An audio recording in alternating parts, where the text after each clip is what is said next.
Hey friends, it's Nikki, and today I want to tell you how I wrote a book in 8 days. Now, it only took me 25 years to write a book in 8 days, but I did do it in 8 days, and here's what I mean. Books are magic, aren't they? I totally think books are magic because books take you other places, they can change time, they can give you perspectives, they let you live lives that you will never otherwise be able to live. Books are incredible. And when I was younger, I've always loved reading. And I think I was around 8 years old when I figured out that people make books, which is like the coolest job ever. Basically, you create magic. And creating magic for a living seems like a really good plan. In fact, that's what I intended to do. I wanted to go to college for creative writing or English, and my parents wanted me to get a job. So they told me in no uncertain terms that basically artists don't make money. Writers, painters, dancers, you're going to be broke the rest of your life, and they didn't want that for me. So they told me I had to pick a major that would have a job path at the end of it. And what they meant by that was engineering, pharmacy, medicine, and what I went with was economics. And if you know anything about economics, there's not really a job path after it. Like, you graduate with a degree in econ and you go work at the Fed maybe? And I graduated in 2009, so even that wasn't an option. But my parents thought it was a real major and that I could have a real job at the end of it, so they went with it. And then I did what I was supposed to do because I wasn't really qualified for anything else. I became an analyst at a financial institution, and I did that for like 8 years. And then 3 things happened. The first was that I got a job that I was completely unqualified for. Now, I didn't realize at the time that I was unqualified for it. I thought I was totally qualified, which is why I applied. And they hired me. And then I realized when I started that strategy is a whole thing. It's not just an adjective to describe something, like it's a whole corporate philosophy. And I had no business working in a strategy department because clearly I didn't even know it really existed at the time. But you know what was crazy? I killed it at that job. I mean, I was really good. I had no business being good. I didn't even know what I was doing. But for some reason, I crushed it. And then I thought, well, that wasn't so bad. Maybe I could do other things that I might not be totally qualified for. And my coworkers were very supportive. They thought I should also get an MBA from a top 10 school. So I decided to apply, and Duke let me in. I started an MBA program with some of the most intelligent, ambitious, well-rounded people I have ever had the opportunity of meeting. I mean, my classmates were just impressive. And it took me about 6 months of going through the program to realize that I wasn't dogging it. I was keeping pace with all of these people that I had put on this pedestal up here because they all had better jobs. Their titles were better, they were getting paid more, they worked at cooler companies. I mean, I worked in insurance. Like, insurance is not sexy. I mean, it's important, but it's not like working at Google, right? You don't go, oh, I work at an insurance company. Nobody's jealous when you tell them that, ever. Anyway, the only difference between me and these other students was that they had figured some things out, and I apparently was still trying to get off the bottom rung of the corporate ladder. So I started asking for things. I started asking for better assignments. I started taking more initiative, and within 9 months of me starting the MBA program, I got promoted into a job at my same company that paid me 70% more. Now, I will not lie to you. A bigger salary was way better. I strongly encourage this. I was flying pretty high. I finished my MBA program. I had just got a major bump in my salary. I had a new cool job where I was doing meaningful work. And then the third thing that happened was I was invited to go to a Dale Carnegie class. And I know what you're thinking, Dale Carnegie, public speaking, people skills. Both of those things are true, but I'd been a student of Dale Carnegie for years. I know how to win friends and influence people. But what the Dale Carnegie program provided that I didn't know I needed was a coach, like a mentor. And my coach is probably the singular coolest person on the planet. I'm biased, but facts are facts, right? This guy is amazing. And he is amazing because he's completely authentic. and he's really smart, and he asks great questions. And that's really what it is he asks great questions. He asked me after I finished my MBA program, what's next? Right? We've achieved this big lifelong goal. We've gotten ourselves out of a crappy job. We've gotten ourselves more money. We finished an MBA program. What's next? Are we going to take a break? Like, is there a next goal? And I told him, I said, I want to be an author. And he said, great, how's the book coming? It wasn't. It wasn't coming. There was no book.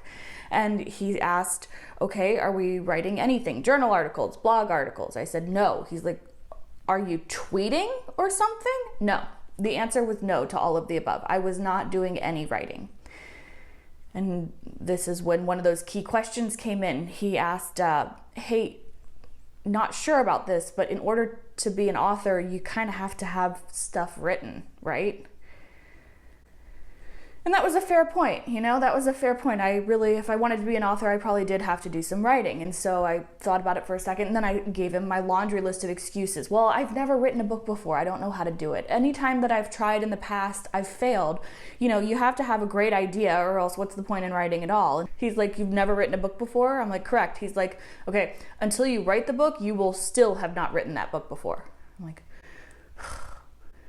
all right, that's fair. And he goes, and all the other times you failed, he's like, did you have a plan? I'm like, well, no, I was just kind of winging it. He's like, maybe this time we make a plan. I'm like, oh, right, I hadn't thought of that. And he's like, and what is this? You have to have a good idea. I'm like, well, obviously, why would you write a book unless you have like a unique, life-changing idea, right? If I can't write the second coming of Harry Potter, what's the point in me writing anything? He's like, is the goal to be J.K. Rowling, or is the goal to be a writer? I'm like, well, I mean, both, right? I mean, given the choice, we want to be a tremendously successful writer if we're going to be a writer. He's like, right. But here's the thing. Who decides what's a bestseller? I'm like, the people, the ones that buy the book. He's like, right. And do you have any say in whether or not they think your work is good? And again, he was making a very good point. No, I didn't. He's like, so really the only thing that you can control is the writing, which you're not doing. I'm like, all right, I see where we're going with this. I'm like, so what you're saying is that I should probably write something. He's like, well, if you want to be an author. If you don't, then probably not. But if that's what you want to do, maybe we should do that. And it made sense. So I did take his advice, and I set a really ambitious deadline. I wanted to write a book of 50,000 words, which is about 150, 200 pages. I wanted to write that in 2 weeks, or at least as much of it as I could. And I did not write 50,000 words in 2 weeks. I wrote 50,000 words in 8 days. And here's how I did it. I had a plan. So all those other times that I tried to write a book and failed, it's because I was trying to be a pantster and I'm a plotter. And for those of you who don't know what that means, there's really two kinds of writers. There's people who need a plot, like need to have the whole story mapped out. And then there's people who just sit down, and when the wind hits them and inspiration comes, they can just do the thing. I was trying to be the second one because it sounds way cool. I have no idea how those people write like that. Clearly, I can't do it. But if I have a plot or I have a chapter outline, I can write because I have an idea of what to write about. I'm like, oh, okay, I can do this. So I took about a week and I put together a chapter outline. I'm like, these are the 30 things I want to talk about. And I ended up cutting 10 of them because they sucked. But these were the 30 things I wanted to talk about. And then the second thing that I did was I remembered what Anne Lamott told me in Bird by Bird, which if you haven't read it and you want to be a writer, please read that book. It's so good. She says all first drafts are shit. All of them. Even J.K. Rowling's Harry Potter was a terrible first draft. And so I was like, okay, well, if I'm going to write a terrible book anyway, I might as well just get as many words on the page as I can. Plus, I have this super tight deadline, so I put my inner critic on silence. And then the third thing that I did was I got to work. I put my butt in this very chair and my fingers on a keyboard, and I typed, even if the words made no sense, until I had something to say, and then I kept typing until I finished what it was that I was trying to say. And in 8 days, that got me 50,000 words. And that's how I did it. I had a plan, I shut up my inner critic, and I sat down and just pumped out words until I hit the goal. 8 months after I wrote a book in 8 days, I have a book, like with pages and my picture on the back. Like craziness. It's for sale on Amazon. This is the author proof, which is why it has the not for resale on there. But it's still really cool. I have a real book, and it took me, it took me 8 months and 8 days. And I know it's 8 months because I found out right after that I wrote the book that I'm pregnant, and I'm 8 months pregnant. So now it's actually a race to see who gets here first, the books or the kid. My money is on the books, but it would be really nice if the kid decides to show up first. That's how I did it. And if you have any questions about how to write your own book in 8 days, feel free to reach out to me. You can follow me on all the things, and I will see you next time for our next chat.